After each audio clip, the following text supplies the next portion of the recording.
Pater Cus de Dominium, Pater Cross Domini Jesus. Tagong pagtawd sa Balangaman nga nasa kalangitan. Pinagi sa imo anak mo sa Ginoong Kristo, Master Emmanuel Sagrado. Simbawon ko ang imong ngalan. Maghari ka kanamo, tubanon imong pagbuti ni sayuta. Ingon nga gituman kini dito sa langit. Aniya usab kita nga magsangyaw na sab sa pulong sa Ginoo.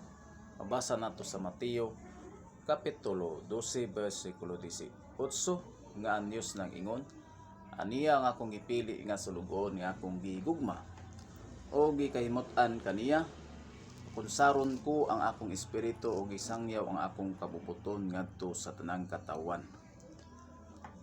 O kanatong tanan, mga igsoon ko sa pagtulan Sagrado Corazon Senior, o kanatong tanan, mayong buntag.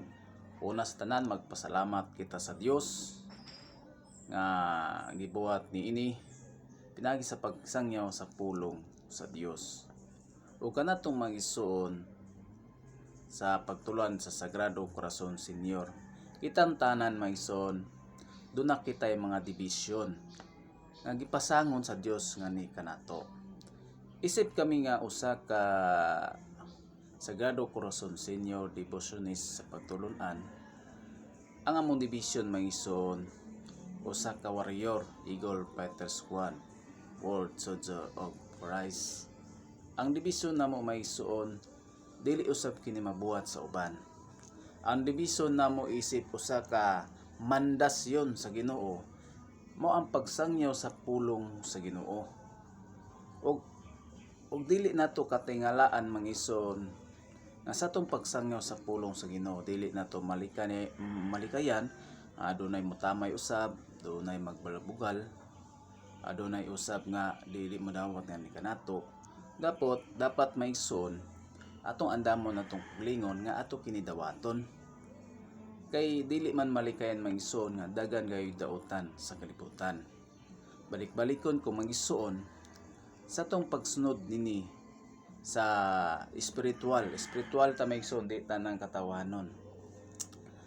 Mabasa nato sa 1 Corinto Kapitulo 2, versikulo 14. Apan ang tao nga wala magbaton sa espiritu sa Dios, dili makadawat sa magasa nga gikan sa espiritu sa Dios. Dili gayud siya makasabot niini og binuang kini alang kaniya, kay kini matugkad man lamang sa espirituanong pamaagi. Kung espirituanon kita maigsoon, makasabot kita. Apan kung ipairal nato nga paminawon lang nato ang mga sulti sa mga tao, matawag ka na sa mag-isuon, nagsunod lamang kita sa mando sa tao. Kung sa Ginoo kita mag-focus mga isuon, ang giingon sa sulatan sa 1 Corinto Kapitulo 2, versikulo 13, sa atong pagsaysay sa mga espirituanong mga kamatuoran, alang niya itong nakabaton sa espiritu sa Dios, wala kita magtudlo ginamit ang mga pulong sa kaalam sa tao, kundili ang pulong nga gitudlo sa espiritu sa Dios.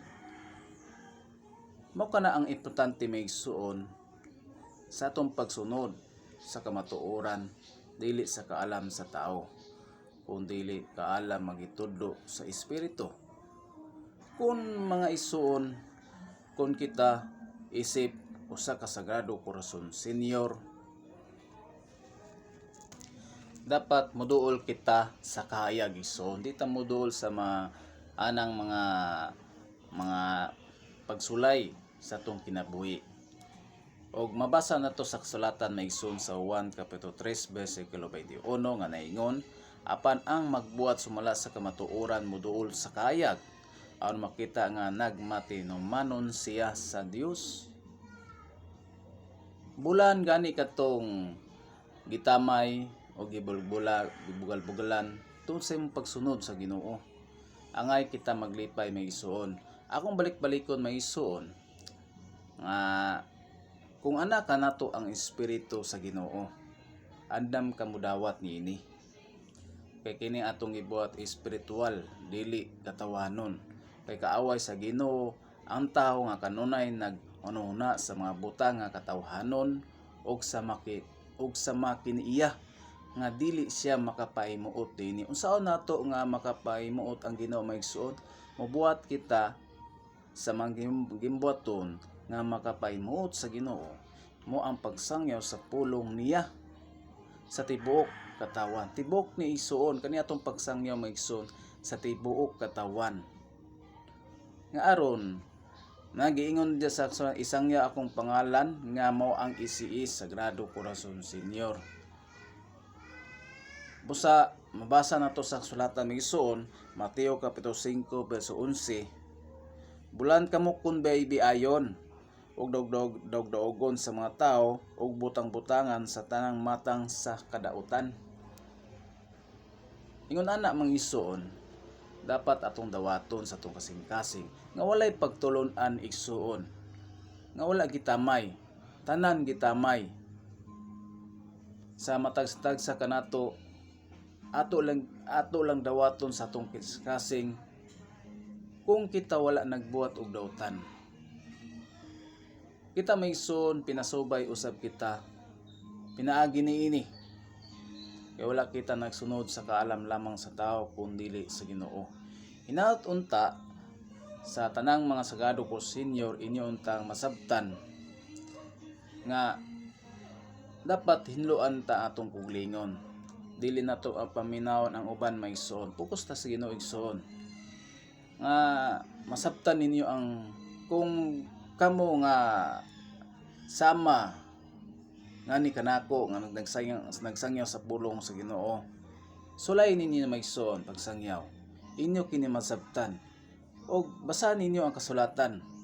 Basahan ninyo kanunay kay na inyong nagtudlo ang kasulatan sa Isaias kapitulo 34 verso 16. Susiyaw basa sa libro sa Ginoo. Walay usa kanila nga makulang o mawad-an siyang pares ka kini pagbuot sa Ginoo ug ang iyang espiritu maoy magtigom kanila. Busa katong dili mo dawat sa pulong sa Ginoo, siyempre di gina mo dawat mison ug dili mamati. Kay maila ang iya sa Ginoo mamati sa pulong apan di man ka mamati di ka mo iya sa Dios. Mao kini ang pulong sa Ginoo ug dalaygo nato ang Ginoo pasalamat sa tanan.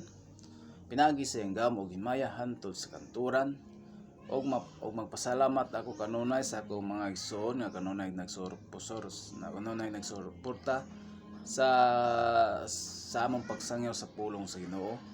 O kanatong tanan panalanginan kita sa Dios pinagi sa iyang gahom, pinagi sa iyang pagsunod diya sa kamatuoran nga ni kanato unta mahupay ang iyong makasing-kasing pinagi sa pagpaubos sa pulong sa Ginoo.